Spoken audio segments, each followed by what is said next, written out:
இன்றைக்கி கொஞ்சம் டஃப்பான ஆசனம் நம்ம செஞ்சு பார்க்க இருக்கிறோம்.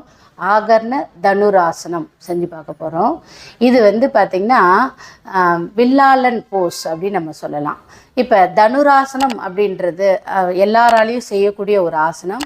அந்த ஆசனத்தை கம்பேர் பண்ணும்போது இது கொஞ்சம் ஒரு சிக்கலான ஒரு ஆசனம் தான், செய்யறதுக்கு கொஞ்சம் டஃப்பான ஒரு ஆசனம் தான் இந்த ஆசனம்.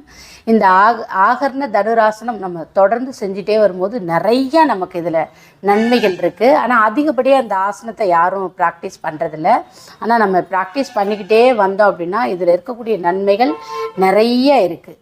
குறிப்பாக பார்த்திங்கன்னா நமக்கு இந்த இடுப்பு எலும்புக்கும் தொடை எலும்புக்கும் நல்ல ஒரு சவாலாக இருக்கக்கூடிய ஒரு ஆசனம். இடுப்பு எலும்பும் தொடை எலும்பும், இடுப்பு எலும்பு தொடை எலும்பில் இருக்கக்கூடிய சதை பகுதி எல்லாமே பார்த்திங்கன்னா நல்ல ஒரு நிகழ்வு தன்மையை கொடுக்கக்கூடிய ஒரு ஆசனம். ஒரு நிகழ்வு தன்மை வந்தால் தான் நம்மளால் அந்த ஆசனத்தையே செய்ய முடியும்.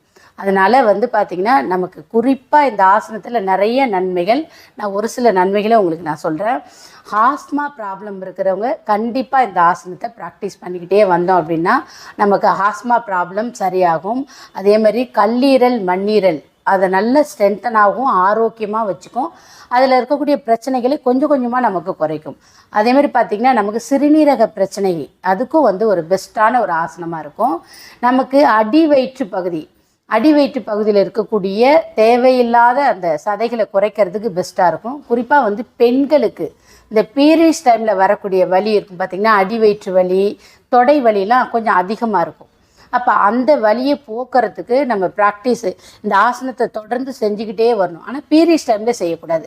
இப்போ தொடர்ந்து செஞ்சுக்கிட்டே வரும்போது நமக்கு அடி வயிற்றில் இருக்கக்கூடிய சதைப்பகுதி, தொடையில் இருக்கக்கூடிய சதைப்பகுதிக்கெல்லாம் நல்ல ஒரு நிகழ்வுத்தன்மையை கொடுத்து நல்ல வலுவாக வச்சுருக்கும். அப்படி வச்சுருக்கும் போது அந்த பீரியட்ஸ் டைமில் அந்த வலி வரும்போது அதை தாங்கக்கூடிய ஆற்றல் நமக்கு இருக்கும். ஏன்னா அந்த இடங்கள் வீக்காக இருக்கும்போது தான் ஒரு சில ஏஜுக்கு அப்புறம் பார்த்திங்கன்னா அந்த வலி வந்தால் நம்மளால் தாங்க முடியாது. அப்போ அதுக்கான ஒரு ஆற்றலை கொடுக்கக்கூடிய ஒரு பெஸ்ட்டான ஆசனம்.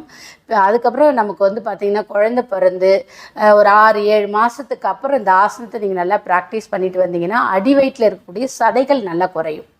குறிப்பாக நமக்கு பார்த்திங்கன்னா சயாண்டிக்கா அப்படின்னு சொல்லக்கூடிய அந்த நரம்பு சம்மந்தப்பட்ட பிரச்சனையை போக்கும். முடக்குவாதம் அப்படின்னு சொல்கிறோம் இல்லைங்களா, அந்த நோய் வராமல் பாதுகாக்கிறதுக்கு இந்த ஆகர்ண தனுராசனம் ஒரு பெஸ்ட்டான ஒரு ஆசனமாக இருக்கும்.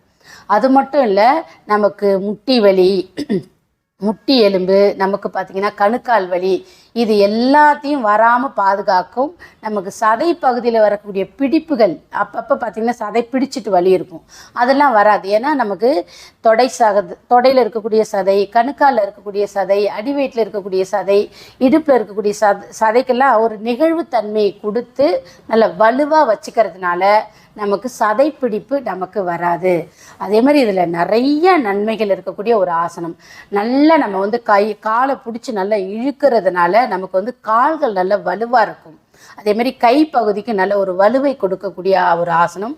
முதுகுத்தண்டு, குறிப்பாக நம்ம முதுகுத்தண்டை நல்ல வலுவாகவும் நல்ல ஒரு நிகழ்வுத்தன்மையை, நல்ல ஒரு ஃப்ளெக்சிபிலிட்டியை கொடுக்கக்கூடிய ஒரு பெஸ்ட்டான ஆசனம் ஆகர்ண தனுராசனம்.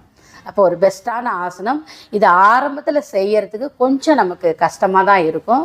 ஒரு சில வார்ம் பயிற்சி நீங்கள் தொடர்ந்து செஞ்சுக்கிட்டே அதுக்கப்புறம் இந்த ஆசனத்தை நம்ம ப்ராக்டிஸ் பண்ணால் நல்லா நம்மளால் செய்ய முடியும். இப்போ இதை எப்படி செய்யறது அப்படின்றத நான் உங்களுக்கு செஞ்சு காட்டுறேன். உங்களுக்கு தெரியறதுக்காக நான் சைடில் திரும்பிக்கிறேன். முதல்ல கால்களை அப்படி நம்ம வச்சுக்கலாம். எடுத்த உடனே நம்மளால் காலை தூக்க முடியாது. அப்போ அதுக்கு சின்ன ஒரு வார்ம் அப் நம்ம பண்ணிக்கலாம். அப்படி காலை முதல்ல நல்லா அப்படி தூக்கி நல்லா ப்ராக்டிஸ் பண்ணிக்கிட்டே வாங்க. இந்த காலை நீட்டி வச்சுக்கோங்க. இப்படி தூக்கி நல்லா ப்ராக்டிஸ் பண்ணிட்டு வரலாம். அதுக்கப்புறம் இந்த காலை நல்லா இப்படி இந்த பகுதி இருக்கு இல்லையா, நல்லா இப்படி இந்த மாதிரி நல்ல ஒரு 5 டைம்ஸ் இல்லை ஒரு 10 டைம்ஸ் நல்லா ப்ராக்டிஸ் பண்ணிக்கோங்க.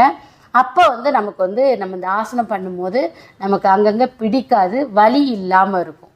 அதனால் நல்ல ஒரு வார்ம் அப் பண்ணிவிட்டு அதுக்கப்புறம் நீங்கள் ஆசனம் பண்ணிங்கன்னா பெஸ்ட்டாக இருக்கும். நல்லா அப்படி கால் அப்படி கொண்டு நல்லா பின்னோக்கி அப்படி கொண்டு போகலாம். நல்லா அப்படி கொஞ்சம் மேல் நோக்கி அப்படி கொண்டு போய் நம்ம பழகிட்டோம் அப்படின்னா, ப்ராக்டிஸ் பண்ணிட்டோம் அப்படின்னா ரொம்ப எளிமையாக செய்யலாம். இப்போ கால்களை வச்சுக்கலாம். இப்போ முதல்ல பார்த்திங்கன்னா நம்மளுடைய வலது காலை மடக்கி கொண்டு இந்த கால் இருக்கு இல்லையா, நல்லா இப்படி வில்லு மாதிரி கையை அப்படி பின்னோக்கி கொண்டு போய் இந்த கால் பகுதியை முகத்துக்கு நேராக கொண்டு வரணும். கொண்டு வந்துட்டு நல்லா காதை ஒட்டி இப்படி கொண்டு போகணும். இந்த கையை இப்படி பிடிச்சிக்கணும். 1 2 3 4 5 6 7 8 9 10. ரிலாக்ஸ். இப்போ தண்டாசனத்துக்கு வந்துடுவோம். நல்லா கொஞ்சம் ரிலாக்ஸ் பண்ணிக்கலாம். நல்லா மூச்சு இழுத்து விட்டுக்கிட்டு அதுக்கப்புறம் வலது கால் நீட்டி இருக்குது, அதே மாதிரி இடது காலை நல்லா அந்த கட்டை விரலை பிடிச்சிக்கலாம். பிடிச்சிக்கிட்டு நல்லா கையை உங்களுடைய வலது கால் பிடிச்சிக்கலாம். இந்த கை முடிஞ்ச அளவுக்கு கையை பின்னோக்கி கொண்டு போங்க. ஸ்டார்ட். 1 2 3 4 5 6 7 8 9 10. ரிலாக்ஸ். தண்டாசனத்துக்கு வந்துடுங்க. நல்லா கொஞ்சம் ரிலாக்ஸ் பண்ணிக்கலாம். மூச்சு இழுத்து விடுங்க.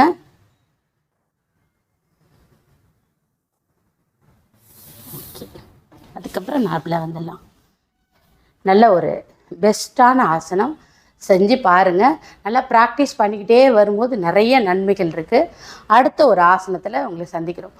குறிப்பாக இந்த ஆசனம் யாரெல்லாம் செய்யக்கூடாது அப்படின்னு பார்த்தீங்கன்னா, இந்த முதுகெலும்பு கீழே அடி முதுகெலும்பு வலி இருக்கிறவங்க செய்ய வேண்டாம்.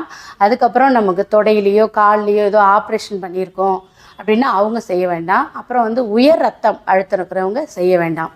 பெண்கள் பீரியட்ஸ் டைமில் கர்ப்பமாக இருக்கும்போது இந்த ஆசனத்தை செய்ய வேண்டாம். மற்றவங்க எல்லாருமே நீங்கள் இதை செஞ்சு பார்க்கலாம். நன்றி.